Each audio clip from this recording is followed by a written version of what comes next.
Hello বন্ধুরা, আশা করি আপনারা সবাই ভালো আছেন। তো আজকে আমি আপনাদের একটি আমাদের বীজ দেয়া যে স্প্রে মেশিনগুলো আছে সেই মেশিনগুলো রিপেয়ার করে দেখাবো। তো দেখতে পাচ্ছেন এই মেশিনটার সমস্যা হচ্ছে এই মেশিনটা যখন লোড থাকতেছে না, অর্থাৎ কোনো প্রকার পানি ভিতরে থাকতেছে না, তখন সুইচটি অন করে দিলেই কিন্তু সম্পূর্ণ ঠিকভাবে চলতেছে। তো এখন আমি চালু করে দেখাবো। তো দেখতে পাচ্ছেন এখন মেশিনটা কিন্তু সম্পূর্ণ ঠিকঠাক চলতেছে, কোনো সমস্যা নেই, অফও হচ্ছে না। মেশিনটা কিন্তু সম্পূর্ণ ঠিকঠাক চলতেছে। আবার এই মেশিনটার যে সমস্যাটা, যখন এই মেশিনটাতে পানি দিয়ে অর্থাৎ কোনো প্রকার কোনো বিষ গুলিয়ে সেইটা কোনো ফসলের জমিতে স্প্রে করতে যাচ্ছেন, তখন কিন্তু লোড থাকা অবস্থায় মেশিনটা অন করলে 20 সেকেন্ডের মতো চলে, সঙ্গে সঙ্গে কিন্তু মেশিনটা অটোমেটিক অফ হয়ে যাচ্ছে সুইচ অফ করা ছাড়াই। এছাড়াও মেশিনটা দিয়ে কোনো প্রকার বিষ বের হচ্ছে না। তো এটি হচ্ছে মূল সমস্যা। তো এই সমস্যাটি যেকোনো জাম লাগার কারণে হতে পারে। তো দেখতে পাচ্ছেন এখানে কিন্তু মোটর কিন্তু ঠিকই কিন্তু সাপ্লাই দিয়েছিল। তো দেখতে পাচ্ছেন এখানে কিন্তু যে পানিটা সাপ্লাই আসার পর পাইপ দিয়ে বের না হতে পেরে এখানে আটকে ছিল। তো এখানে মেশিনটার কোনো সমস্যা নাই আমার যতটুকু ধারণা। এখানে এই পাইপটার আমার কোথাও জাম লাগে থাকতে পারে। তো মোটরটা ঠিকঠাকই আছে। তো এই যে এই পাইপটা, এই যে এই এটার কোনো এক জায়গায় সমস্যা আছে।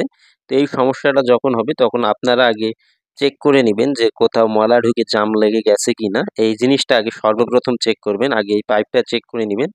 যদি পাইপে কোনো সমস্যা না থাকে তারপর মোটর চেক করবেন। তো আমি এখানে সর্বপ্রথম যে জায়গাটা দিয়ে বিষ বের হয়, যেহেতু বিষ বের হচ্ছে না, আগে এই জায়গাটায় আমি চেক করব। দেখব এখানে কি অবস্থা।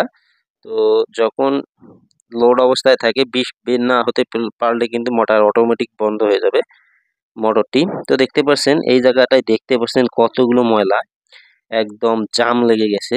তো এটি হচ্ছে মূলত এই মেশিনটার সমস্যা সম্ভবত। তো আমি ভালোভাবে ঠিকভাবে সম্পূর্ণ রিপেয়ার করে আপনাদের তারপর দেখিয়ে দিব যে কি সমস্যা ছিল এই মেশিনটার।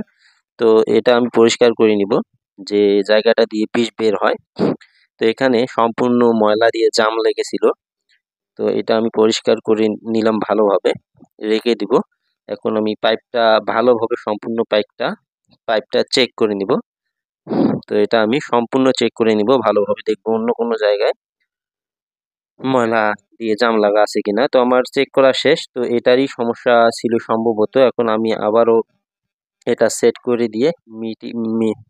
দিয়ে মেশিনটা আমি লোডে দিয়ে আবারও চালিয়ে দেখবো যে আমার মেশিনটা দিয়ে বিষ বের হয় কিনা, বা মেশিনটা বন্ধ হয়ে যায় নাকি আগের মতো আবার। তো চলুন, আমার কিন্তু কাজ এখানে এখন শেষ। এখন আমি আবারও সেট করে দিব। দেওয়ার পর আমি এই মেশিনটাতে আবারও পানি দিয়ে তারপর চালু করব লোড অবস্থায়। দেখবো যে মেশিনটা দিয়ে বিষ বের হয় কিনা, বা মেশিনটা আগের মতো 10, 15 বা 20 সেকেন্ড চলে বন্ধ হয়ে যায় নাকি।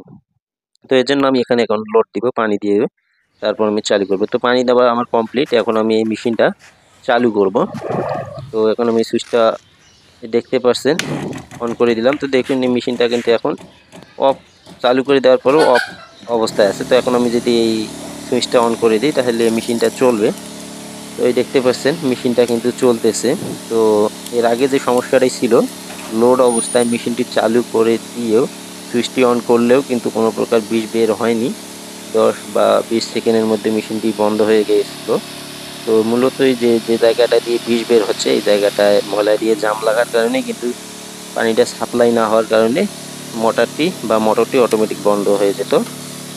তো এটাই ছিল এই মেশিনটির সমস্যা। তো আশা করি ভিডিওটি ভালো লাগবে। ভিডিওটি ভালো লাগলে অবশ্যই আপনারা আমার চ্যানেলটি সাবস্ক্রাইব করবেন।